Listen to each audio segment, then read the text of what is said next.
हमारा ये ईमान है या नहीं कि मेरा खुदा सच्चा है, हमारा नबी सच्चा है, हमारा दीन सच्चा है, कुरान सच्चा है। जब तुम्हारा यकीन है कि मेरा खुदा सच्चा, मेरा दीन सच्चा, मेरा कुरान सच्चा, मेरा नबी सच्चा, तो फिर मेरे अजीजों सर झुकाकर नहीं, सर उठाकर जियो। और तुम्हें हुजूर अकरम सल्लल्लाहु ताला अलैहि वसल्लम के अखलाक पर कभी शर्म नहीं आनी चाहिए। कोई टोपी पर, कोई दाढ़ी पर ताने मारता है तो उसको नजरअंदाज करो, इसलिए कि मरने के बाद इस कीड़े को मुंह नहीं दिखाना है, आमिना के लाल को मुंह दिखाना है। ताना देता है तो देकर मर जाएगा। हमें फर्क नहीं पड़ता, हमारे लिबास से जलते हो तो और जलो, मरो, इसलिए कि जिसकी किस्मत में यहां भी जलना वहां भी जलना। और अल्हम्दुलिल्लाह सुन्नियों की किस्मत में यहां भी खुशियां है, वहां भी खुशियां। हम यहां पर हुजूर पाक का जिक्र कर रहे हैं और खुशहाल है, अल्हम्दुलिल्लाह खुशहाल है, इसलिए कि मुझे पता है हमारी हैसियत क्या है। खुशहाल हैं, आप भी हैं, हम हैं। ये छोटी मोटी शिकायतें तो सब करते हैं आप, कि बीमारी है, घर में खाना पानी नहीं है, धंधा नहीं चल रहा है, बिजनेस नहीं चल रहा है, सब लॉस में है, जॉब नहीं है, सब शिकायतें तुम्हारी है, हमें पता है। मेरे अजीजों, हम तो बार बार ये रोना रोते हैं, हम बड़ी कमजोर कौम हैं, हम बड़ी कमजोर कौम हैं, हम बड़ी कमजोर कौम हैं। लेकिन मीडिया के दज्जाली कुत्ते बार बार भौंक भौंक कर बताते हैं तुम कुछ हो, तुम कमजोर नहीं हो। 24 घंटे हम पर डिबेट होता है कि नहीं होता है? कुल मिलाकर हम पर ही डिबेट। अरे मियाँ, यहाँ तो इलेक्शन भी कैंपेनिंग के लिए हम ही हम हैं। हमारे मुद्दे को लेकर के ही सबको लड़ाना है, सबके दरमियान। मैं आपसे ये कहता हूं, ये बातें यूं ही नहीं, वो बार बार तुम्हें भौंक कर बता रहे हैं तुम कुछ हो, लेकिन तुम कहते हो नहीं मैं कुछ नहीं हूं, हम कमजोर हैं। वो कहते हैं नहीं कमजोर नहीं, तुम कुछ हो। एक तरफ तो कहते हैं कुछ नहीं है, सब बिखरे हुए लोग हैं, पंचर पुत्र भी कहते हैं, लेकिन फिर हम उनसे कहते हैं मियाँ पंचर पुत्र है तो 24 घंटे डिबेट हम पर क्यों करते हो? डर किस बात का है? किस बात का डर है? क्या दूसरी और कौमें नहीं है जिसको निशाना बनाओगे? अरे 70 कौमें मौजूद हैं, लेकिन हमें पता है तुम्हारी आंखों में अगर कोई चुभता है तो गुलाम मुस्तफा ही है, इसलिए कि उन्हें भी तारीख पता है। ये अगर निकल पड़े हैं सहरा से बगैर चप्पल के, पैबंद लगे कपड़ों से, तो कैसर और किसरा को भी धूल चटा सकते हैं। वह दुनिया की सुपर पावर ताकतों को घुटने टेकने पर मजबूर करने वाली कौम, वो उमर बिन खत्ताब के शागिर्द थे, सहाबाए कराम थे। दुनिया को तारीख पता है कि ये जिस दिन पढ़ने लग गए खालिद बिन वलीद को, जिस दिन ये पढ़ने लग गए सलाहुद्दीन अय्यूबी को, जिस दिन इनको कोई कहने लग गया कि तुम्हारा कोई शिहाबुद्दीन गौरी भी था, तुम्हारा कोई औरंगजेब भी था, तो फिर ये मुर्दा और मुरझाई हुई कौम दोबारा उठने लग गई तो अच्छे अच्छों की नींद हराम हो सकती है। इसीलिए कहा जाता है मुसलमानों के मोहल्ले में नशा बांटो, मुसलमानों को नशा करवाओ, नशा बेचने वाले यही, नशा करने वाले यही, इसलिए कि ये जब तक नशा में रहेंगे हम सुकून से रहेंगे, और जिस दिन ये उठ गए तो दूसरों के सुकून के लाले पड़ जाएंगे। इसलिए मेरे अजीजों, मैं तुम्हें बेदार करने के लिए आया हूं और दुनिया की नजरों में खटकता रहूंगा, लेकिन मेरे पास जितना भी वक्त मौजूद है मैं खामोश नहीं रहूंगा इंशाअल्लाहुल अज़ीज़। कल को भी अगर मेरी फांसी हो जाए मुझे इस बात की परवाह नहीं है, दुनिया से जाएंगे। हमारे एक के मर जाने के बाद उन कुत्तों से कहता हूं कि इसको ये मत समझ लेना कि इस्लाम खत्म हो जाएगा। मुझ जैसे 1000 कट भी जाएं तब भी हम नारा यही लगाएंगे, इस्लाम जिंदा होता है हर करबला के बाद। नारे तकबीर, नारे रिसालत, शहंशाह खिताबत, शेरे हिंदुस्तान सलमान मुफ्ती सलमान हजारी साहब किबला। सुभान अल्लाह, सुभान अल्लाह। मेरे अजीजों, बात आज ईमान की है।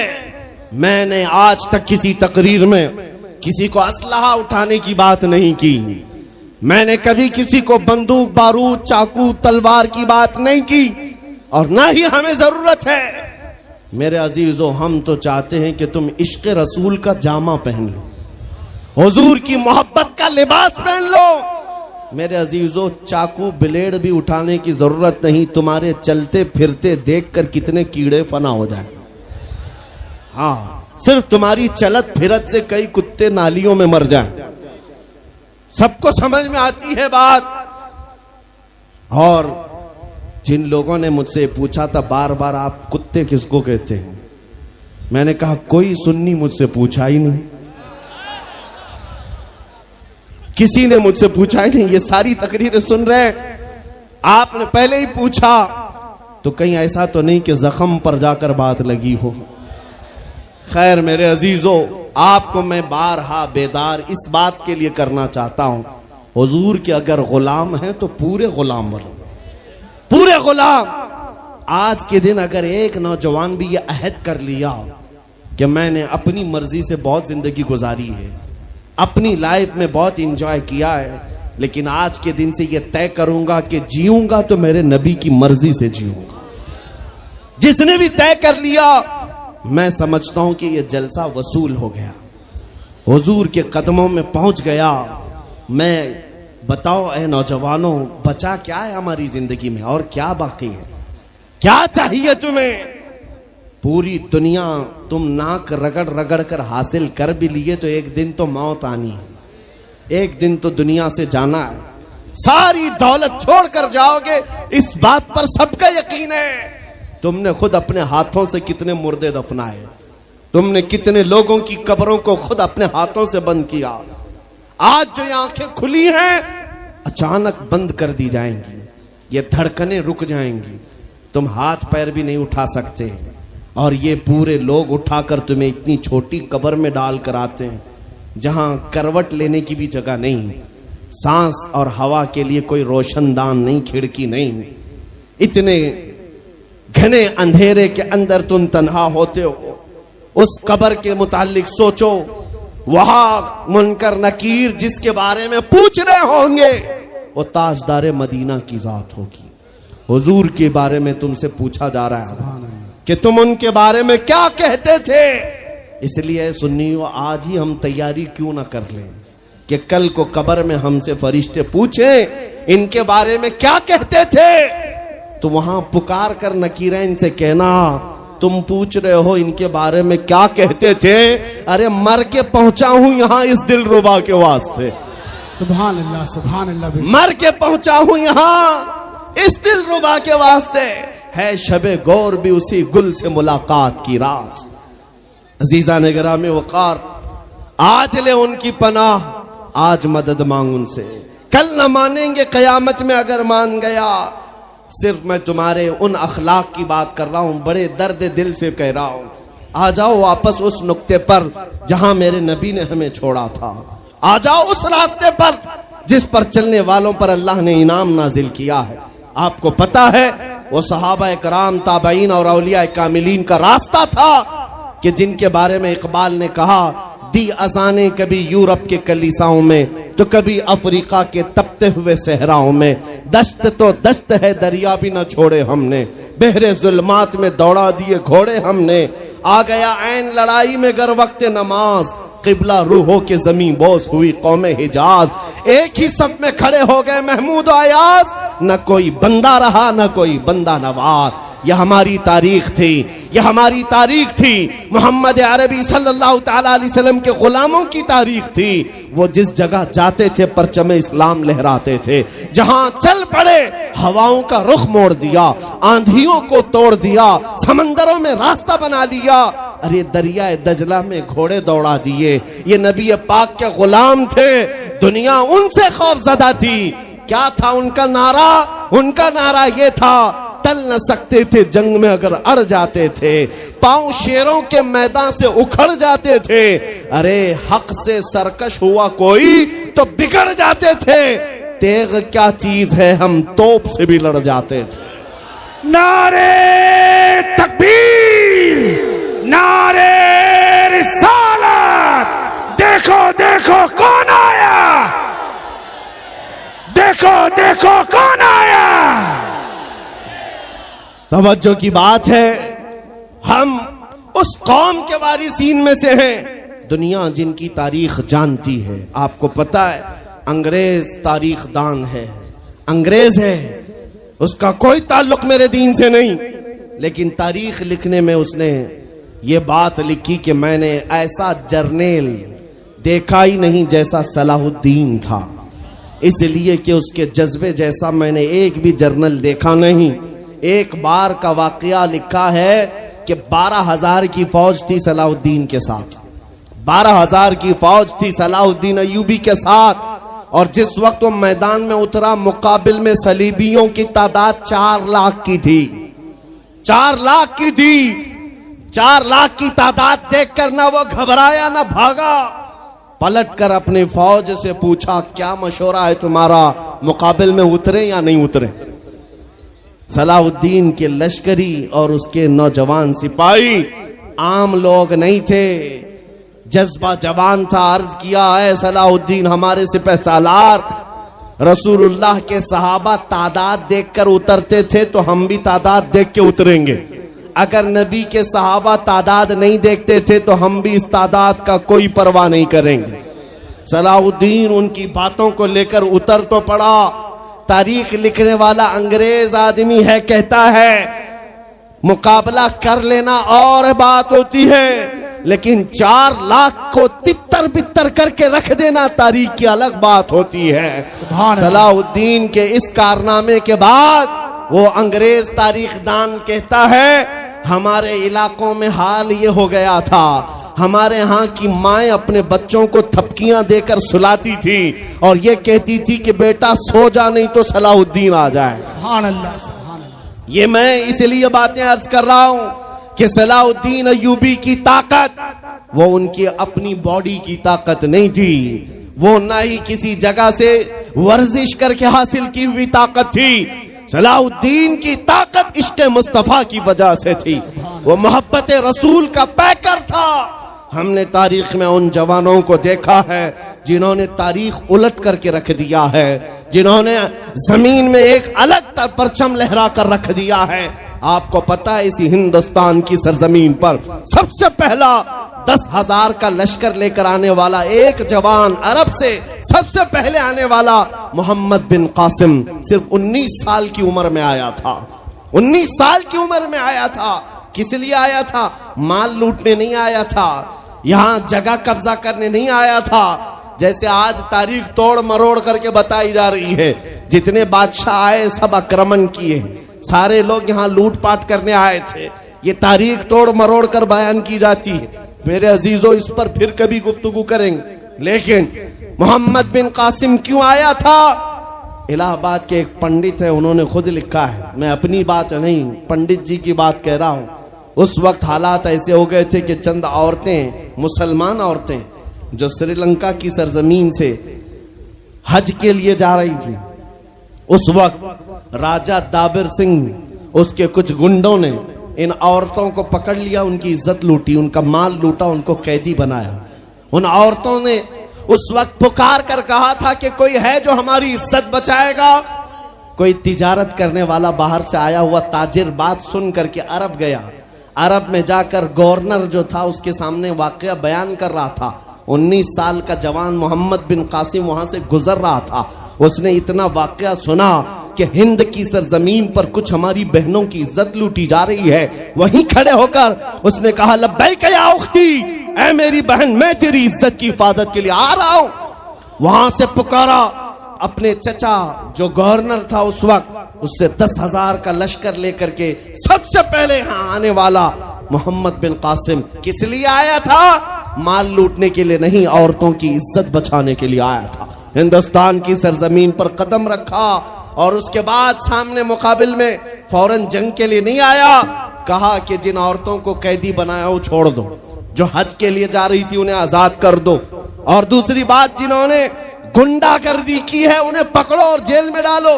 राजा को घमंड था, उसने इनकार किया तो मोहम्मद बिन कासिम ने कहा चलो आओ मोहम्मद अरबी के शेरों से मुकाबला हो जाए। 3 दिन का मुकाबला हुआ था, न राजा बचा न बाजा बचा, सारे हजारे इधर से उधर हो गए और मोहम्मद बिन कासिम का परचम लहराया। मेरे अजीजों, औरतों की इज्जत का मुहाफिज 19 साल का जवान था जिसने आते ही औरतों की इज्जत भी बचाई और मेरे दीन का परचम भी लहराया। मैं आज पूछता हूं हमारी उम्रें कितनी हो गई? कई जवान 25 साल 30 साल क्रॉस कर चुके। आज बहुत सारी औरतों की इज्जतें जब लूटी जाती हैं, तुम तो मोबाइल में देख देख करके शेयर कर देते हो, वीडियो इधर से उधर फैला देते हो और उसके बाद समझते हो हम बहुत बड़ा काम कर रहे हैं। हर कोई यही कहता है सबको शेयर करो, सबको शेयर करो। काय के लिए शेयर करो? मेरे अजीजों, ये कौन सी जंग लड़ रहे हो? व्हाट्सएप मोबाइल की जंग लड़ रहे हो? तुम्हारे अंदर अगर गैरत बाकी है तो मेरे अजीजों, किसी की इज्जत लुटते हुए देखकर तुम तमाशा नहीं कर सकते। ईमान बेदार करो, ईमान बेदार करो। ये आज हालात क्यों आए? इमाम गजाली की एक बात मैं सुनाता हूं। बहुत सालों पहले उस इमाम ने कहा था, 1000 साल पहले तकरीबन, उस इमाम ने कहा था जब इस उम्मत के सामने उनके रसूल की तौहीन हो रही हो और उम्मत खामोश बैठी रहे तो चंद दिन इंतजार करें, इनकी माँ और बहनों को बाजार में लाकर नीलाम किया जाएगा, इनकी माँ और बहनों की इज्जत लूटी जाएगी और ये कुछ ना कर सकेंगे, इनके बच्चों को मारा जाएगा और ये कुछ ना कर सकेंगे। मैं आज महसूस कर रहा हूं हुजूर की गुस्ताखी पर और तौहीन पर खामोश रहने का नतीजा यह है कि अब हमारे घर भी सलामत नहीं रहेंगे। लोग आज चीख रहे हैं, मस्जिदें वीरान हो गई, मस्जिदें टूट रही हैं, खानकाहें टूट रही हैं, न जाने कितने मज़ारात बिल्डोजर से खत्म किए जा रहे हैं। ये तमाम बातें अपनी जगह पर। मैं आपसे पूछता हूं, जाने ईमान रसूलुल्लाह की इज्जत बाकी नहीं रही तो फिर कुछ भी बाकी नहीं रहा। वो जो न हो तो कुछ न हो, वो जो न थे तो कुछ न था। जान है वो जहान की और जान है तो जहान है। आपसे मैं यही कहना चाहता हूं, सीरियस हो जाओ, हसास हो जाओ। हंसी मजाक गलछड़े ये लतीफे लोगों के दरमियान अय्याशियां खत्म कर डालो। आज हर एक के घर से धुआं उठ रहा है और लोग अभी खुशियां और तमाशा देखने में मसरूफ हैं। आज पूरी दुनिया में जो तमाशा है आप नहीं अंदाजा कर सकते। फिलिस्तीन के बच्चों के साथ खून की होली खेली जाती है। हमने इराक में देखा है चंद साल पहले जहां मैदान में खेला करते थे लोग, आज वो मैदान कब्रों से भर चुका है, कब्रों से भर चुका है। इतनी मौतें होती हैं कि जनाजा उठाने के लिए लोग नहीं होते, जनाजा उठाने के लिए लोग नहीं होते। ये तमाम हालात क्यों पैदा हुए? मुल्क के शाम के हालात इतने सख्त तरीन हो गए हैं कि तकरीबन 50 लाख के करीब बेघर हो चुके लोग, जिनका घर नहीं, सब टूट चुका। ये हालात देखकर मैं आपसे कहता हूं, बेदार हो जाओ और अमल की तरफ आ जाओ। क्या अब भी तुम्हें अजानें नहीं उठाती? नमाजों के लिए दौड़ते नहीं? अल्लाह का कहर जब आता है, पकड़ आती है, तो फिर कोई तुम्हें नहीं बचा सकता, कोई नहीं बचा सकता। मैं वार्निंग भी दे रहा हूं और आपको बता भी रहा हूं कि नबी करीम सल्लल्लाहु तआला अलैहि वसल्लम का दरवाजा अभी खुला हुआ है, खुला हुआ है। और वो ऐसा नबी है, ऐसा नबी है जिसके दरबार से वाबस्ता होने में कभी आपको शर्म नहीं आएगी इंशाअल्लाह, और कभी आप अपने आप को बेआबरू नहीं समझेंगे, कभी नहीं। मैं अपनी प्रैक्टिकल लाइफ बता रहा हूं। हुजूर की मोहब्बत में, वो वफा में जो मजे हैं वो दुनिया में कहीं नहीं, कहीं नहीं है। जब बेचैन दिल होता है तब भी हम, मेरे अजीजों, गाने सुनकर के अपनी बेचैनी दूर नहीं करते। हम पिकनिक पॉइंट पे जाकर अपनी बेचैनी दूर नहीं करते। जब ज्यादा बेकरारी हो तो यही कहते, उनके निसार कोई कैसे ही रंज में हो, जब याद आ गए हैं सब गम भुला दिए हैं, उनकी महक ने दिल के गुंचे खिला दिए हैं, जिस राह चल दिए हैं कूचे बसा दिए हैं। हुजूर को याद कर लेते हैं, बेचैनी दूर होती है, बेकरारी दूर होती है। आपको मैं ये बात कहना चाहता हूं, हुजूर की वफा में जो इज्जत है वो कहीं नहीं है, हुजूर की गुलामी में जो इज्जत है वो कहीं नहीं।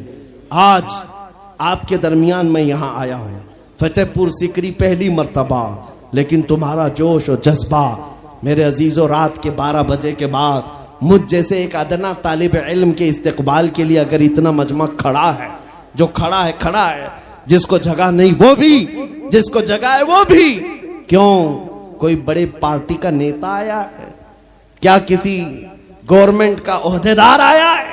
नहीं, सबको यहां पता है कोई नेता नहीं आया, हुजूर का एक गुलाम आया। हमारी आज जो इज्जत है वो सिर्फ इसीलिए है, जब तक बिके न थे तो कोई पूछता न था। या रसूल अल्लाह, तुमने खरीद कर हमें अनमोल कर दिया। जब तक के मदीने से इशारे नहीं होते, रोशन मेरी किस्मत के सितारे नहीं होते।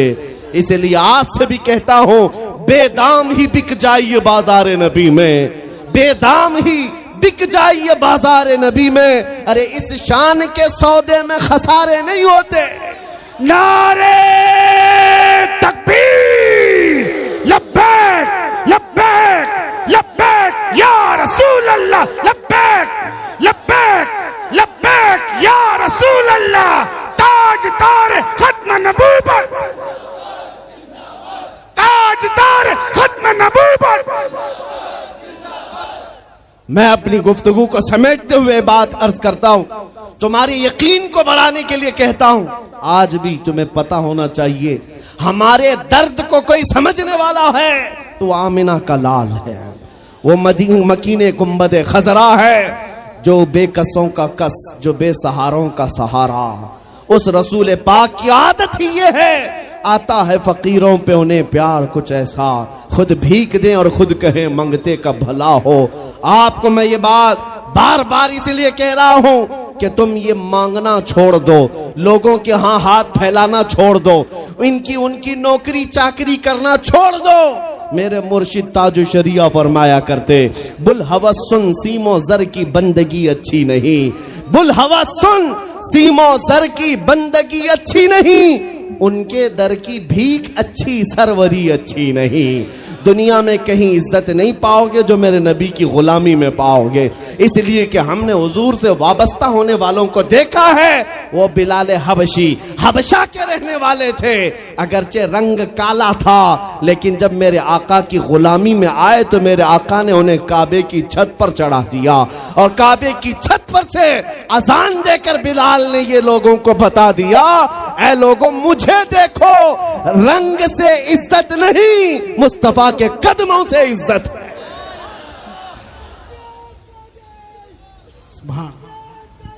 अजीजा ने ग्राम वकार, तवज्जो चाहता हूं, हुजूर की गुलामी में जो इज्जत है वो हमने देखी है। जो लोग सहाबाए कराम, जो सहाबाए कराम, सैयदना अमीरुल मोमिनीन उमर इब्न खत्ताब, जिनका हाल ये था 36 लाख स्क्वायर किलोमीटर पर तन्हा हुकूमत करते थे। उस वक्त मिस्र भी, शाम भी, यमन भी, इराक भी, फिलिस्तीन भी, अरब, ये 6 कंट्री पूरे मिलाकर तन्हा हजरत उमर की निगरानी में थे। और ऐसी निगरानी नहीं कि यहां बैठ करके बड़ी बड़ी मीटिंगें कर रहे हो और गरीब खस्ता हाल सो रहे हो।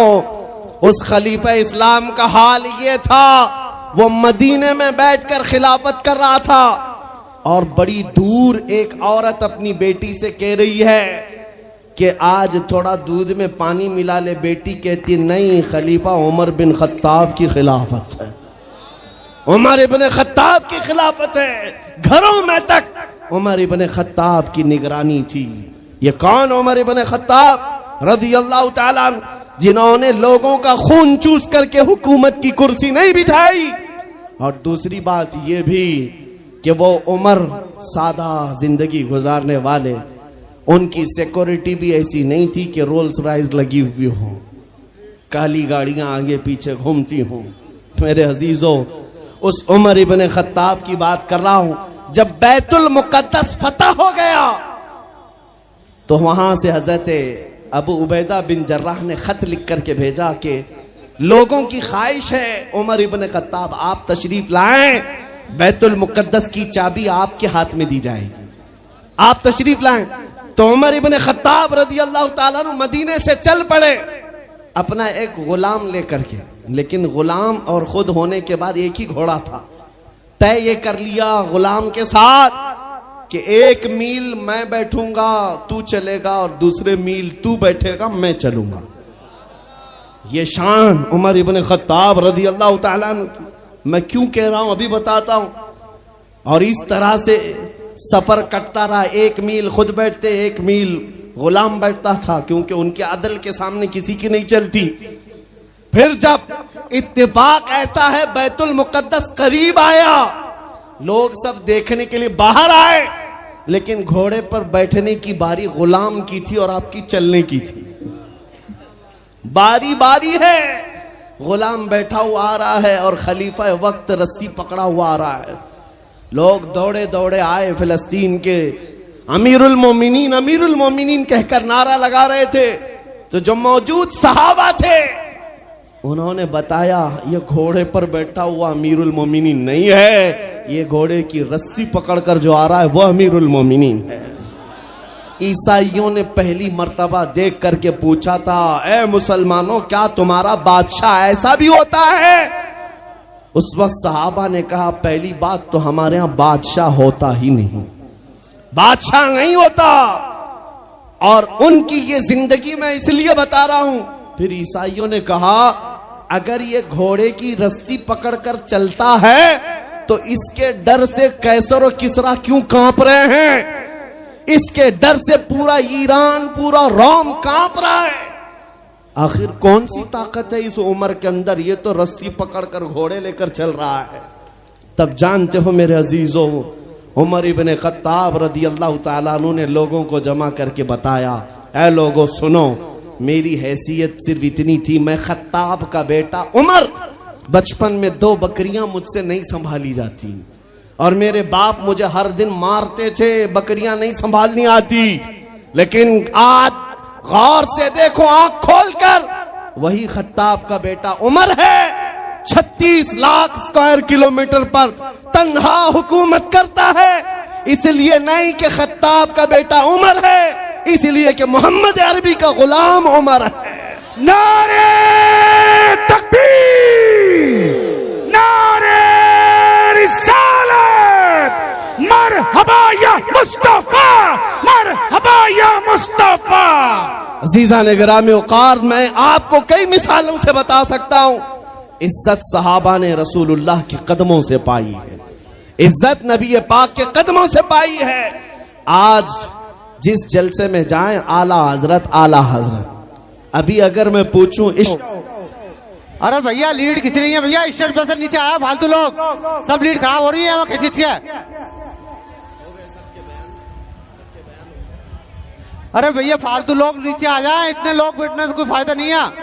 पूरी लीड खींची जा रही है माइकों की।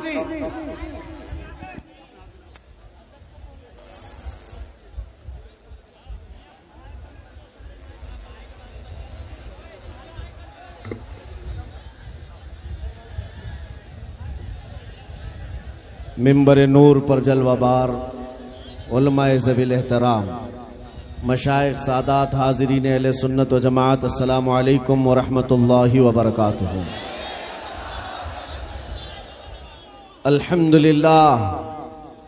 अल्हम्दुलिल्लाहिल हन्नानिल मन्नान अल्लज़ी खलक़ल इंसान व अल्लमहुल बयान, वस्सलातु वस्सलामु अला रसूलिही सय्यिदिल इंसी वल जान व अला आलिही व अस्हाबिही ज़विल खैरि वल इहसान, अम्मा बाद। फ़अऊज़ु बिल्लाहि मिनश शैतानिर रजीम, बिस्मिल्लाहिर रहमानिर रहीम। क़ुल बिफ़ज़लिल्लाहि व बिरहमतिही फ़बिज़ालिका फ़ल्यफ़रहू। सदक़ल्लाहु मौलानल अज़ीम। बारगाह रिसालत मुआब सल्लल्लाहु तआला अलैहि वसल्लम में दुरूद पाक का हदिया पेश कर।